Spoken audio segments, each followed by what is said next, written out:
Shalom. 2026వ సంవత్సరపు దీవెనలు మీకు మెండుగా కలగాలని హృదయపూర్వకంగా కోరుతున్నాను. 2025 సంవత్సరం అంతా కూడా తన రెక్కల చాటున మనల్ని భద్రపరిచి 2026వ సంవత్సరంలో కూడా ఈ విధంగా ఉమెన్స్ బైబిల్ స్టడీ కార్యక్రమం ద్వారా దేవుని వాక్యం నేర్చుకోవడానికి ఆయన ఇచ్చిన అవకాశాన్ని బట్టి దేవునికి కృతజ్ఞతలు తెలియచేస్తున్నాను.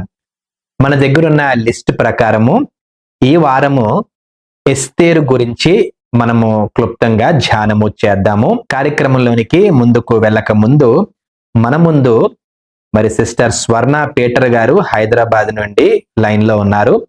అడిగిన వెంటనే కాదనకుండా మరి ప్రార్థన చేసి పంపించారు.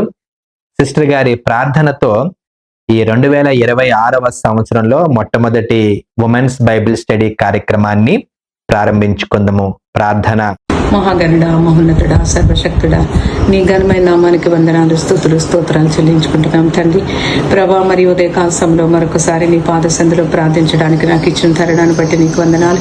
నా ప్రభా, నీ ప్రియ సేవకుడు తండ్రి నాయన, మరి ప్రభా, మరి తండ్రి బైబిల్లో ఉన్నటువంటి స్త్రీలందరి గురించి నా ప్రభా ఆయన చెప్తూ ఉండగా నా తండ్రి అది మరి ఎవరికి అవసరమో నా తండ్రి ఎవరు ప్రభా నా తండ్రి ఆ వాక్యం ద్వారా ప్రేరేపించబడి నీ బిడలుగా జీవించగలుగుతాము. అలాగే తండ్రి మాలాగా ఎంతో మంది బిడ్డలు వాక్యం విని ప్రభా నా తండ్రి నీ బిడ్డలుగా మారగలడానికి సహాయం చేయమని, చేస్తున్న పరిచయం అంతటిని మీరు దీవించి ఆశ్రదించమని, నీ సేవకుడిని దీవించమని అడుగుతున్నాం తండ్రి. నీకు వందనాలు. దయమైడ, కృపమైడ, పరిశుద్ధుడా, మరొకసారి ఉదయకాల సమయంలో ప్రభా నా తండ్రి నిజమైన ఆయన మరి నీ వాక్యం బండ వంటిది నా తండ్రి నాయన, మరి శుద్ధి వంటిది నా తండ్రి. అలాగే నా ప్రభా నా తండ్రి నాయన రెండంచెలు గల ఖడ్గం వంటి తండ్రి నా ప్రభా నీ మాటలను అర్థం చేసుకునే హృదయాన్ని ప్రతి బిడ్డకి మీరు అనుగ్రహించి నీ కృపలో నీ ప్రేమలో ప్రతి బిడ్డని ప్రేరేపించమని నా తండ్రి నీ సేవకుడు చెప్తున్న ప్రభా వాక్యాన్ని మేమందరం ప్రభా శ్రద్ధతో గ్రహించగలిగి జ్ఞానాన్ని మీరు మాకు అనుగ్రహించమని, ఈ చిన్ని ప్రార్థనని పాద సంధి చేర్చుకోమని నా కొరకు మా కొరకు తిరుగురానైన నజరేయుడైన యేసుక్రీస్తు నామములో అడిగి వేడుకొంచున్నాం తండ్రి. ఆమేన్. ఆమేన్. మరి మన అందరి తరపున మరి సిస్టర్ స్వర్ణ పీటర్ గారికి హృదయపూర్వకమైన వందనాలు తెలియచేస్తున్నాను. ఎస్తేరు గ్రంథము గురించి ఇప్పటికే కొన్ని వందల సార్లు వేల సార్లు మనము విన్నాము, ధ్యానము చేశాము. అనేక సందర్భాల్లో మనము బోధించాము కూడా. ఎస్తేరు గురించి మరి మనకు తెలుసు, మరి మొర్దెకై గురించి తెలుసు, హామాను గురించి తెలుసు, అహర్వేరోషు గురించి తెలుసు, అలాగే నపుంసకుల గురించి కూడా మనకి బాగా తెలుసు. భారతదేశము గురించి ఎస్తేరు గ్రంథంలో మరి మెన్షన్ చేయబడిందని మనము అనేక సార్లు విన్నాము, ధ్యానము చేశాము. మరి ఈరోజు మనము పుస్తకాలను ధ్యానం చేయట్లేదు కానీ బైబిల్ గ్రంథంలో ఉన్న ప్రతి స్త్రీ గురించి ధ్యానము చేస్తున్నాం.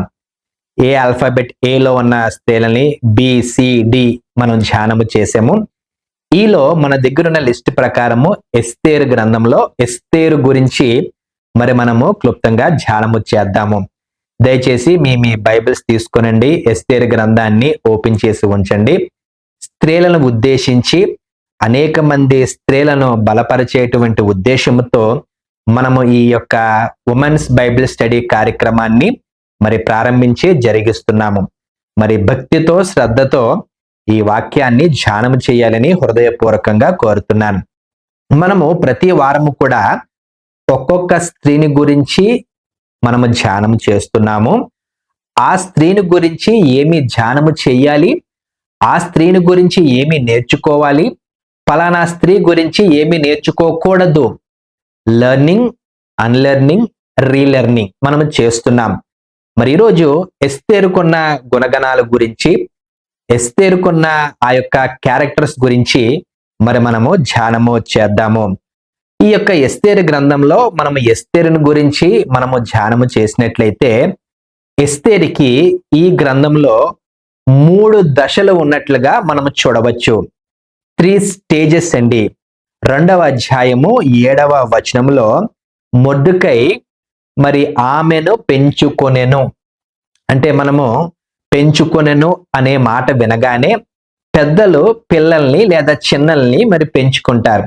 వారి అంతట వారు పెరగలేరు కాబట్టి మరి ఇక్కడ మొర్దెకై ఈమెను పెంచుకొనెను అంటే ఇక్కడ ఎస్తేరుని ఒక బాల్య దశలో ఉన్నట్టుగా మరి మనము చూడవచ్చు. మొదటి దశ.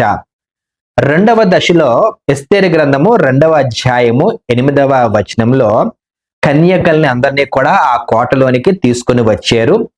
ఎస్తేరు రాజు యొక్క నగరును తేబడి, అంటే ఇక్కడ కన్యకగా ఉన్న, అంటే మరి ఆ యొక్క బయలాజికల్ గా బాల్య దశ నుండి యవన దశకు వచ్చినప్పుడు, కన్యకగా ఉన్నప్పుడు ఈ స్త్రీని అనగా ఈ ఎస్తేరిని రాజుగారి ఆ యొక్క ఆజ్ఞ ద్వారా నపుంసకులు, అక్కడున్న సైనికులు, అనేక మంది కన్యకలలో ఒకతైన ఈ యొక్క ఎస్తేరుని కూడా ఆ రాజుగారి కోటలోనికి తీసుకుని వచ్చినట్లు మనము చూస్తాం. అంటే రెండవ దశలో ఈ ఎస్తేరు మరి ఉన్నట్లుగా మనం చూడవచ్చు. మూడవ దశ ఏమిటి? ఆ మూడవ దశ అంటే వివాహం అయ్యింది, ఒకరికి భార్య అయ్యింది, మరి భర్త రాజు గనక మరి రాణి అయ్యింది. అంటే మూడవ దశలో ఒక భార్యగా, ఒక రాణిగా చూడవచ్చు. మొదటి దశ బాల్య దశ, రెండవ దశ కన్యక యవన దశ, మూడవ దశ భార్య అనగా మరి రాణిగా మూడవ దశలో మరి మనము చూడవచ్చు. ఇంకొంచెం మనం ముందుకు వెళ్ళినట్లయితే మరి ఎస్తేరులో ఉన్న ఆ యొక్క గుణగణాలని మనము చూడవచ్చండి. ఇంకొంచెం మనం ముందుకు వెళ్ళినట్లయితే ఎస్తేరు యొక్క డీడ్స్, క్రియలని మనం చాలా లోతుగా గమనించవచ్చు. మరి నా యొక్క ఛానల్లోనే ఎస్తేరు గ్రంథం గురించి ఆ బైబిల్ స్టడీ ఉన్నది, పుస్తకం గురించి అక్కడ చూడవచ్చు. మరి మన స్త్రీలందరూ కూడా ఎస్తేరు యొక్క క్రియలను ఇక్కడ మరి మనము చూడవచ్చు. దయచేసి అందరూ చూడండి అమ్మా. 2వ అధ్యాయము 8వ వచనంలో ఎస్తేరును రాజు యొక్క నగరునకు తేబడి, అంటే ఇంగ్లీష్ లో మరి షీ వాజ్ బ్రాట్ అని రాయబడి ఉన్నది, బ్రింగ్ అని రాయబడి ఉన్నది. మరి లిటరల్ గా ఆ యొక్క హీబ్రూ పదాలని, గ్రామర్ ని చూస్తే బలవంతంగా కూడా తీసుకుని రావచ్చు అనే పదం కూడా మనం చూస్తాం.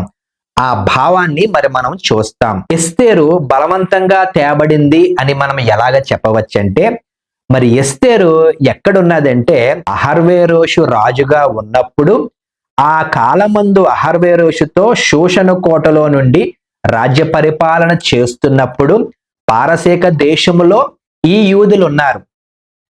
యూదులు ఆ దేశములో పరదేశులుగా ఉన్నారు కాబట్టి బలవంతంగానే తీసుకుని రావచ్చు. కాబట్టి ఖచ్చితంగా మనము రాజుగారి కోటలోనికి ఈ యొక్క స్త్రీని అనగా ఈ యొక్క ఎస్తేరుని బలవంతంగా తీసుకొని వచ్చారు. అంటే ఈ కన్యకకి చాయిస్ లేదండి, నేను వెళ్ళాలా వద్దా అనేటువంటి ఆ యొక్క నిర్ణయము తనలో లేదు. బలవంతంగా మరి తను వెళ్ళినట్లుగా మరి మనము చూడవచ్చు. అక్కడ అహర్వేరోషు ఏలుబడిలో ఈ స్త్రీ పారిపోయిందని, నేను వెళ్ళను అని మారం చేసిందని, ఆ వెళ్ళను అని మరి సూసైడ్ చేసుకుందని, పారిపోయిందని లేదు, వెంటనే వెళ్ళిందంతే. దీన్ని బట్టి మనం ఏమి చూడవచ్చు అంటే ఈ యొక్క క్రియలలో, డీడ్స్ లో ఈ స్త్రీ యొక్క ఒబీడియన్స్ ని మరి మనము చూడవచ్చు. మొట్టమొదటి క్యారెక్టర్ ఏంటంటే ఈ స్త్రీ విధేయురాలు, నంబర్ 1. నంబర్ 2, 4వ అధ్యాయము 4వ వచనాన్ని గాని మనము చూసినట్లయితే మనోవిచారము గలదై, ఇంగ్లీష్ లో డీప్లీ డిస్ట్రెస్డ్ అనే పదాన్ని మరి మనము చూస్తాము. ఏమిటి ఆ డిస్ట్రెస్ అని చూస్తే, మరి రాజుగారి దగ్గర ఉన్న ఈ హామాను మరి తన తెలివిని ఉపయోగించి యూదులందరినీ కూడా చంపాలని ఒక రాజాజ్ఞను తీసుకుని వచ్చాడు.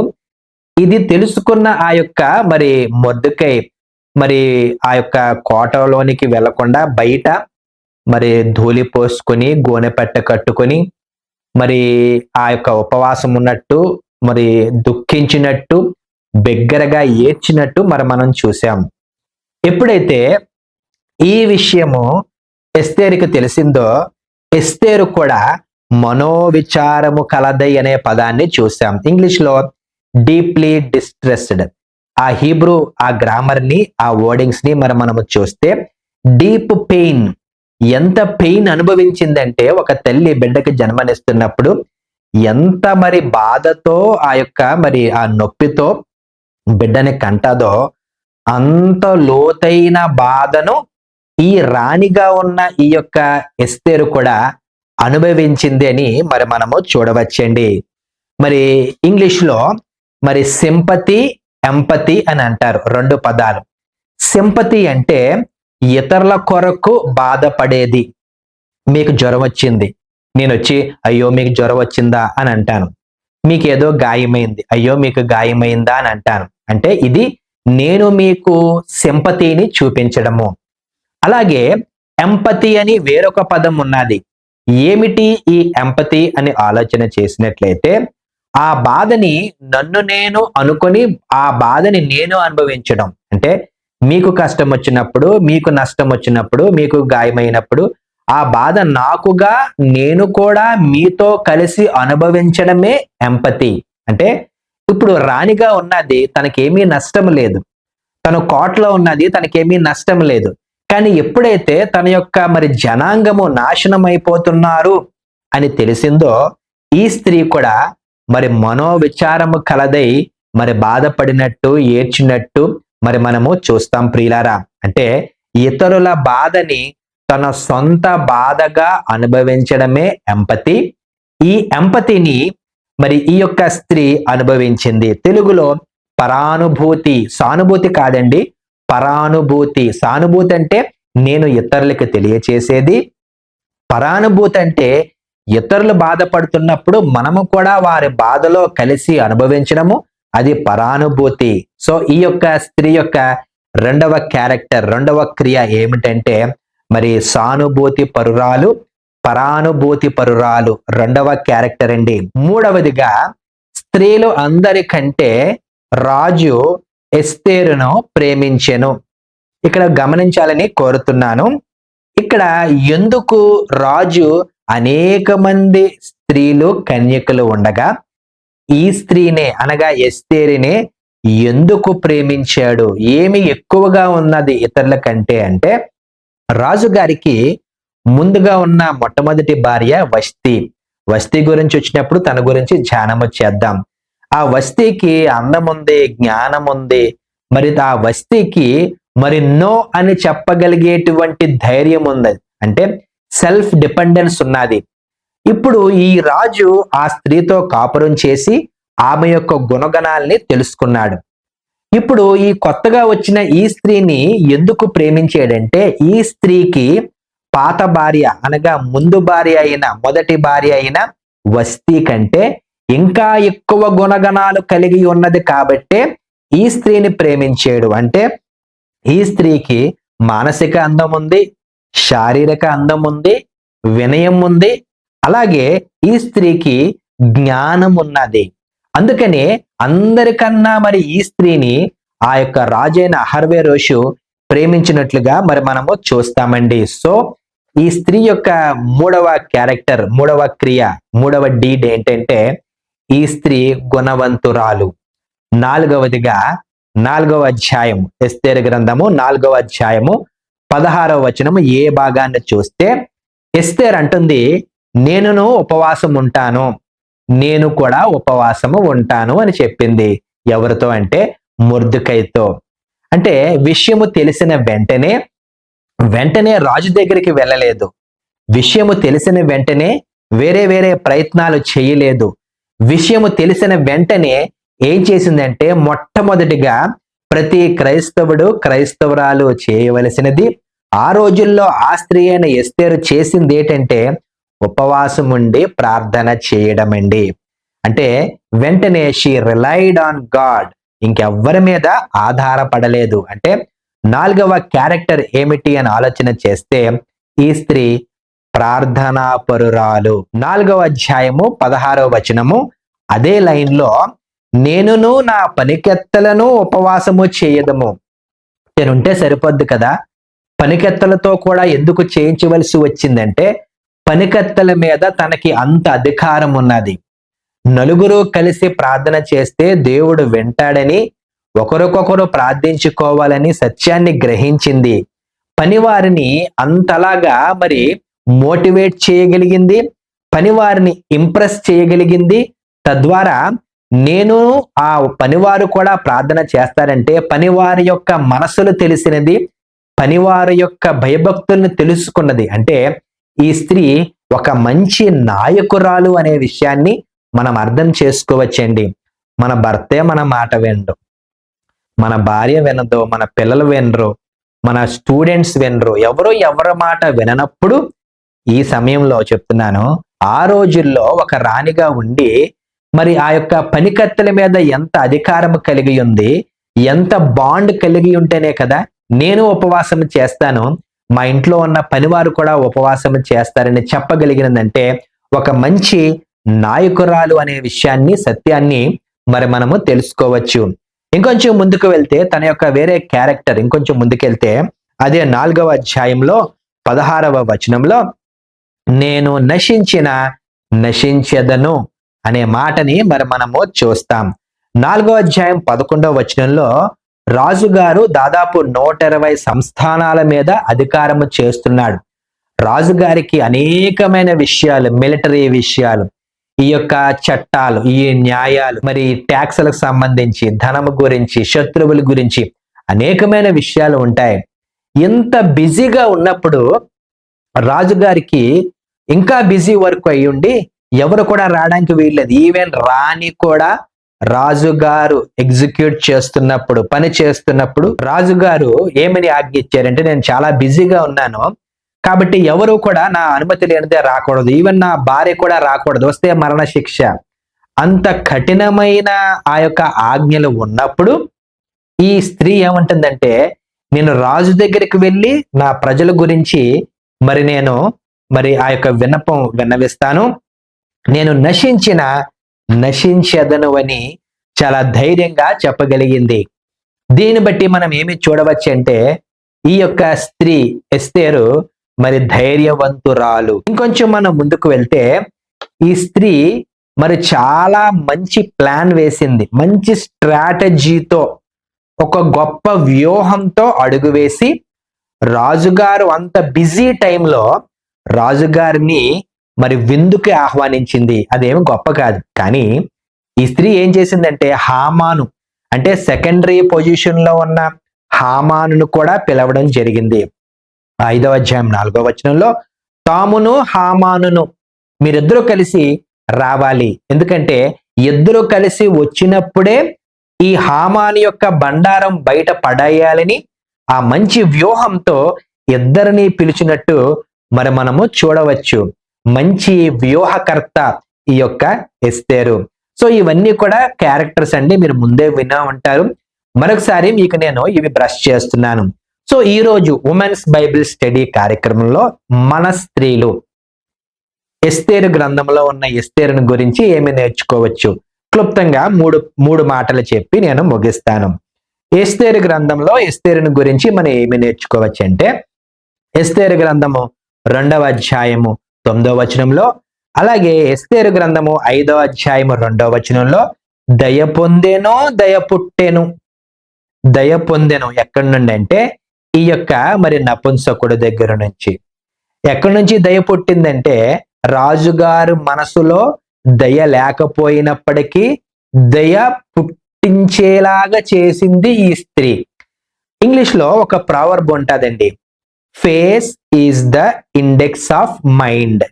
అంటే మన ముఖంలో ఉన్న యొక్క కవలికలు మన యొక్క మరి మైండ్ లో ఉన్నవి, మరి ప్రాణాత్మ శరీరాల్లో ఉన్న విషయాలన్నీ కూడా మరి తెలియపరుస్తాయి. ఇక్కడ రాజుగారి కోటలో బలవంతంగా తీసుకొని వచ్చారండి. కన్యకగా ఉన్నప్పుడు బలవంతంగా తీసుకొని వచ్చారు. వేరే దేశంలో, వేరే సంస్కృతి మధ్య ఇటువంటి స్త్రీని, యవనస్తురాన్ని తీసుకొస్తే భయపడిపోవాలి, పెంట్రిల్లిపోవాలి. మరి దీనురాలుగా ఆ యొక్క మరి ముఖం పెట్టుకొని దయతో, కన్నీటితో, విలపంతో ఉండాలి. కానీ ఈ స్త్రీ బహుధైర్యంగా ఉన్నది కాబట్టే, ముఖం మార్చుకోలేదు కాబట్టే, భయకంపితురాలు అవ్వలేదు కాబట్టే, ఒత్తిడి ఉన్నా భయము ఉన్నా మరి ఎలా పెట్టిందంటే ఫేసు మరి యాజ్ యూజువల్ గా ఏమీ కానట్టు న్యూట్రల్ గా ఉన్నదండి. ఏదో తెలియని ధైర్యం, ఏదో తెలియని శక్తి ఈ యొక్క ఎస్తేరుని నడిపించి ఉంటది. అందుకే ఈ కన్యకైన ఎస్తేరును చూసినప్పుడు ఆ యొక్క మరి ఆ నపుంసకుడికి దయ కలిగింది, దయ పొందింది. తర్వాత రాజుగారి కోటలోనికి వెళ్ళాలంటే కఠినమైన ఆజ్ఞ ఉన్నది. ఎవరొచ్చినా సరే మరి డెత్ సెంటెన్స్, మరి ఆ యొక్క మరి ఉరి శిక్ష వేయవలసిందే. ఇటువంటి సమయంలో రాజుగారి దగ్గరికి వెళ్ళాలంటే భయపడుతూ వెళ్ళాలి. కాళ్ళు మరి గజగజ వణికిపోతూ వెళ్ళాలి, టెన్షన్ పడుతూ వెళ్ళాలి. కానీ ఈ స్త్రీని ఏదో ఒక శక్తి నడిపిస్తున్నది. ఈ స్త్రీ వెనకాల ఎవరో ఉన్నారు. రాజుగారు ముందుకి న్యూట్రల్ గా ఏమీ లేనట్టు దయ పుట్టేటట్టు వెళ్ళిందంటే తన ముఖంలో ఏ విధమైన భయం లేదు, ఏ విధమైన ఆందోళన లేదు, ఏ విధమైన టెన్షన్ లేదు. అన్ని సందర్భాల్లో ఒకటే మనస్తత్వం. టెన్షన్ పడలేదు, భయపడలేదు, కోప్పడలేదు, ఆనందంగా లేదు. అటు సంతోషంగా ఉన్నప్పుడు ఒకటే ముఖ కవలిక, భయపడుతున్నప్పుడు ఒకే ముఖ కవలిక. ఆ రాజుగారి ఆజ్ఞ అంటే ఆ యొక్క డెత్ సెంటెన్స్ ఉన్నప్పటికీ కూడా ఒకటే ముఖ కవలిక, ఒకటే నిరీక్షణ, ఒకటే ధైర్యము, ఒకటే సంకల్పము, ఒకటే విశ్వాసము. అంటే నన్ను ఎవరు ఏమీ చేయలేరు, నాకు ఏమీ కాదు, నా జీవితంలో దేవుడు ఉన్నాడు, దేవుడు నాలో ఉన్నాడు, నాతో ఉన్నాడు, నాతో నడుస్తున్నాడు, దేవుడే నాకు సహాయకుడు, దేవుడే నా కేడము, దేవుడే నా కోట, దేవుడే నా బలము. Nothing is going to happen. నన్ను ఇక్కడికి తీసుకొచ్చింది దేవుడు, నన్ను రాణిగా చేసింది దేవుడు, ప్రతి అడుగులో నాతో దేవుడు ఉన్నాడని ఒకటే ముఖమండి. మనం చిన్న విషయంలో సంతోషం వస్తే పెద్ద నోరు పెట్టుకొని ఆనందిస్తాం, సంతోషిస్తాం. బాధ వస్తే మూతి ముడుచుకొని ఒక మూల కూర్చుంటాం. భయపడితే ఏడుస్తాం, బాధ ఉంటే బాధపడతాం. ఇలా రకరకాల ముఖ కవలికలు ఉంటాయి. కానీ ఎస్తేరుకి మనసులో ఏముందో ముఖంలో అదే చూపించగలిగిందండి. 2026వ సంవత్సరంలో ఏం జరుగుతుందని మనలో అందరికీ టెన్షన్ కదా, బాధగా ఉన్నది కదా. ఎస్తేరుని నడిపించిన దేవుడు నిన్ను కూడా నడిపిస్తాడు. ఎస్తేరుతో నడిచిన దేవుడు నీతో నడుస్తున్నాడు. ఎస్తేరుని కాపాడిన దేవుడు నిన్ను కూడా కాపాడుతాడు. ఎంత కఠినమైన సమస్య ఉన్నా, ఎంత బాధ ఉన్నా, వ్యాధి ఉన్నా, God is going to take care. ఎస్తేరులాగా భయపడవద్దు, బాధపడవద్దు. ఎస్తేరులాగా ధైర్యంగా ఉండండి. ఎస్తేరులాగా ఎప్పుడూ ఒకటే మనస్తత్వంతో ఉండండి. సంతోషం వచ్చినప్పుడు దేవుడు, బాధ వచ్చినప్పుడు దేవుడు, జీవితంలో ఏమైనప్పటికీ దేవుడే అనే యొక్క మనస్తత్వాన్ని మన స్త్రీలు అందరూ కూడా కలిగి ఉండాలని కోరుతున్నాను. రెండవదిగా సామెతల గ్రంథము 11వ అధ్యాయము 13వ వచనం. కొండగాడే తిరుగులాడువాడు పొరలగొట్టు బయట పెట్టును, నమ్మకమైన స్వభావము గలవాడు సంగతి దాచును.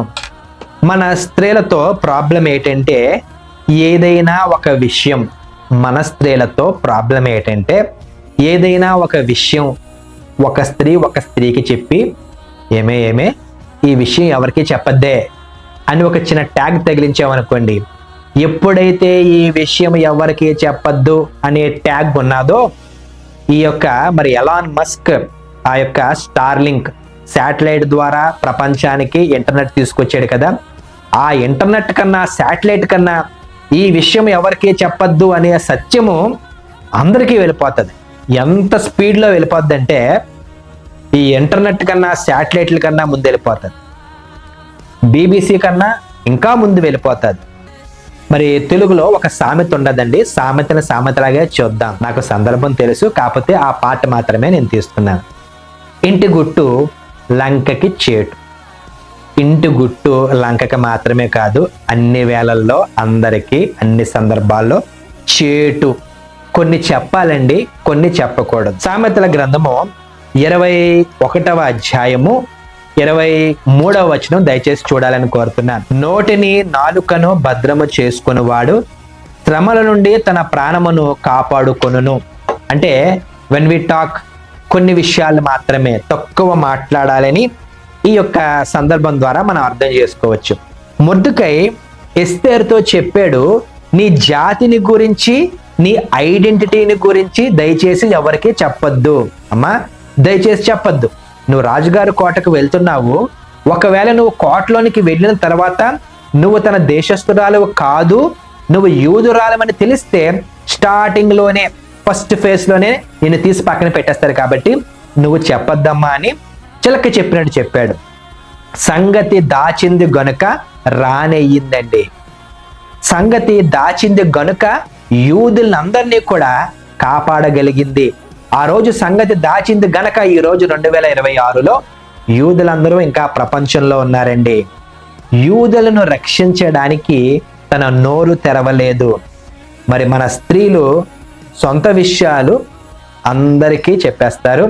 ఒకవేళ ఇతరుల విషయాలు ఇతరులకు తెలిస్తే లాస్ట్లో కానీ ఆ విషయం ఎవరికి చెప్పద్దే అని అంటే పిలిచి చెప్పేస్తారు, పిలవకపోయినా చెప్పేస్తారు, వాళ్ళ ఇంటికి వెళ్ళి చెప్పేస్తారు, వేరే దేశం వెళ్ళి చెప్పేస్తూ ఉంటుంటారు. అంటే ఈ స్త్రీ నోరు మూసుకొని ఒక విషయం చెప్పద్దు అంటే చెప్పలేదు కాబట్టి రానయ్యిందండి. ఇతరుల విషయాలు దయచేసి ఇతరులకి చెప్పవద్దు అని బైబిల్లో ఉన్నదండి. ఎస్తేరులో మనం ఏమి నేర్చుకోవచ్చు అంటే సంగతి దాచింది గనుకే రానయ్యింది. మోసం చేయడం కాదండి. తర్వాత చెప్పింది కదా, నేను యూదురాలని, నా జనాంగాన్ని చంపేస్తున్నారని చెప్పింది కదా. అంటే ఆ సందర్భంలో మనం ఏం అర్థం చేసుకోవచ్చు అంటే పరుల గుట్టు ఇంటి గుట్టు రట్టు చేసుకోకూడదు. ఎస్తేరు మరి రాజుకు మాత్రమే చెప్పింది, మరి ఎస్తేరు మొర్దెకై చెప్పినట్టు చేసింది, సంగతి దాచింది. మూడవదిగా ఎస్తేరు గ్రంథము 4వ అధ్యాయము 11వ వచనంలో ఇక్కడ రాజుగారి ఆజ్ఞ వచ్చేసింది, అందరినీ ఇంకా చంపేస్తారు. వెంటనే మొర్దెకై ఈ ఎస్తేరుకి ఇన్ఫర్మేషన్ ఇచ్చాడు. 4వ అధ్యాయము 14వ వచనం దయచేసి చూడాలని కోరుతున్నాను. నీవు ఈ సమయమందు ఏమయ్యో మాట్లాడక మౌనముగా నున్న ఎడల యూదులకు సహాయము విడుదలయో మరి ఒక దిక్కు నుండి వచ్చును గాని నీవును నీ తండ్రింటి వారు నశించుదురు. నీవు ఈ సమయమున బట్టియే రాజ్యమునకు వచ్చితవేమో ఆలోచించుకొనమని చెప్పుమనెను. ఇక్కడ అహర్వేరోషు, ఎస్తేరు, నపుంసకులకి ముగ్గురికి ఒక కాన్వర్సేషన్ సాగుతుంది. ఇక్కడ ఎస్తేరుతో తను అంటున్నాడు, నువ్వు ఈ సందర్భాన్ని బట్టే, ఇక్కడ మొర్దెకై ఎస్తేరుతో నువ్వు ఈ సందర్భం బట్టియే దేవుడు నిన్ను ముందుగా రానిని చేశాడేమో, ఈ సందర్భం గురించి నువ్వు యాక్ట్ చేస్తావని నువ్వు రానివయ్యావేమో అని అక్కడ చెప్పడం జరిగింది. నిజమే, దేవుడికి ఒక పక్కా ప్రణాళిక ఉన్నది. ఎందుకు పనికిరాని ఆ యొక్క స్త్రీని, ఒక అనాథని, ఏ విధమైన మరి క్వాలిఫికేషన్స్, ఎబిలిటీ లేని ఆ స్త్రీని మనోధైర్యాన్ని చూసి తన యొక్క మరి క్యారెక్టర్స్ని చూసి రాణిని చేశాడు. అంటే దేవుడు ఉద్దేశపూర్వకంగా ఒక స్త్రీని ముందుగా అక్కడ పెట్టి ఆ స్త్రీని ఒక పాత్రగా ఉపయోగించుకుని ఏం చేశాడంటే ఆ యూదుని రక్షించాడు. చూడండి, మనం రాణిగా చేస్తాడు అని అనుకుంటున్నాం, కానీ ఎంత పెయిన్ఫుల్ ప్రాసెస్లో వెళ్ళిందో కదండి. తల్లి లేదు, సిబ్లింగ్స్ లేరు, కుటుంబంలో స్త్రీయే లేదు. ఒక డిక్షనరీ ప్రకారము, ఒక ట్రెడిషన్ ప్రకారము పుట్టుకతోనే తల్లిని కోల్పోయిందట. అంటే ఆ స్త్రీ ఎంత మనోదుఖం కలిగి ఉందేమో కదా. బలవంతంగా పెళ్లి చేశారు, బలవంతంగా రాజుగారి కోటలోనికి తీసుకొని వచ్చారు. అంటే పుట్టినప్పటి నుండి పెళ్లి వరకు అంతా కూడా పెయిన్ఫుల్ ప్రాసెస్సేనండి. ఇక్కడ చూడండి, సాతానుడు యూదులను భూమి మీద నుండి ఎరాడికేట్ చేద్దామనే ఉద్దేశంతో ఒక పన్నాగం పండితే దేవుడు ఈ స్త్రీని ఉపయోగించుకుని ఆ గొప్ప కార్యము చేసాడండి. ప్రియులారా, మనల్ని కూడా ఒక్కొక్కసారి దేవుడు ఒక పెయిన్ఫుల్ ప్రాసెస్లో నుండి తీసుకుని వెళ్తాడు. మనము ఆ పెయిన్ఫుల్ ప్రాసెస్నే చూస్తాము, కానీ రాబోయే దినములలో ఉన్న ఆ ఆశీర్వాదాన్ని మరి మనము చూడమండి. ఆ స్త్రీ ఆ బాధని అనుభవించింది, ఆ బాధని ఎదిరించింది, ఆ బాధని తట్టుకొని ముందుకు వెళ్ళి అప్పుడు మరి రాణి అయినట్టుగా మరి మనము చూస్తాం. ఒక్కొక్కసారి దేవుడు ఉద్దేశపూర్వకంగా అయిష్టమైన భర్తనిస్తాడు, అయిష్టమైన భార్యనిస్తాడు, ఒక్కొక్కసారి అయిష్టమైన పిల్లలు, అయిష్టమైన సేవ చేస్తాం, ఒక్కొక్కసారి చేయవలసి వస్తుంది. అయిష్టమైన పరిచర్య చేయవలసి వస్తుంది, అయిష్టమైన ఉద్యోగం, అయిష్టమైన ఆ వ్యాపారం, అయిష్టమైన పనులన్నీ చేయవలసి వస్తుందండి. దేవుడు ఒక గొప్ప ప్రణాళిక దాచి ఉంచినప్పుడు ఏం చేస్తాడో తెలుసా? మనల్ని పెయిన్ఫుల్ ప్రాసెస్లో నుండి తీసుకుని వెళ్తాడు. ఆ పెయిన్ని మనము అనుభవించవలసిందే. ఆ పెయిన్ని మనం అనుభవిస్తున్నామా? దేవుడు చిత్తానుకూలమైన పెయిన, నొప్ప, దేవునికి స్తోత్రం. అందులో గొప్ప ఆశీర్వాదము దాగి ఉన్నది. ఈరోజు మనం అందరం కూడా ఈ స్త్రీ గురించి ఏమి నేర్చుకోవాలంటే, తన యొక్క పర్పస్ని, ఉద్దేశాన్ని తను సఫలపరిచింది. నేను రానిని కదా, నాకెందుకు, నేను సుఖంగా ఉన్నాను అనుకోలేదండి. తన కుటుంబం గురించి తన కన్సర్న్ కలిగి ఉన్నది. స్త్రీలారా, నీ భర్త యొక్క రక్షణ నీ మీద ఆధారపడి ఉన్నది. నీ పిల్లల యొక్క రక్షణ నీ మీద ఆధారపడి ఉన్నది. నీ కుటుంబీకుల రక్షణ నీ మీద ఆధారపడి ఉంది. దానిసేపు మా అమ్మోళ్ళు వెళ్ళే, మా అమ్మోళ్ళు మా నాన్నోళ్ళు అనద్దమ్మా. నీకు ఒక ప్యాకేజ్ ఉన్నది. మీ కుటుంబీకులు, నీ పూర్వీకులు, నీ యొక్క పుట్టిల్లు నీ భారమే, నీ మెట్టినిల్లు కూడా నీ భారమే. అందరినీ రక్షించవలసిన భారము నీ మీద ఉన్నది. అందుకే దేవుడు నిన్ను అక్కడ పెట్టాడేమో. అయిష్టంగా అయినప్పటికీ దేవుడు నిన్ను అక్కడ పెడితే, దేవుడు నీ ద్వారా ఏదో తన ప్రణాళికని మరి జరిగించుదామని, ఆయన ప్రణాళికని వంపు చేయకుండా దేవుడు చెప్పాడు కాబట్టి చేస్తే, ఆ పెయిన్ఫుల్ ప్రాసెస్ని అనుభవిస్తే గొప్ప ఆశీర్వాదాలు దాగి ఉన్నదనే సత్యాన్ని నేను మీకు తెలియచేస్తున్నాను. దేవుడు ఈ యొక్క పరిశుద్ధ వాక్యమును దీవించునుగాక. ప్రార్థన. పరిశుద్ధమైన తండ్రి, ఎస్తేరు ద్వారా మాట్లాడారు, నీకు వందనాలు. ఎస్తేరుకున్న గుణగణాలు మా యొక్క స్త్రీలకు అందరికీ దయచేయమని యేసునామంలో ప్రార్థన చేయుచున్నాం మా ప్రియ పరలోకపు తండ్రి. ఆమేన్. షాలోమ్.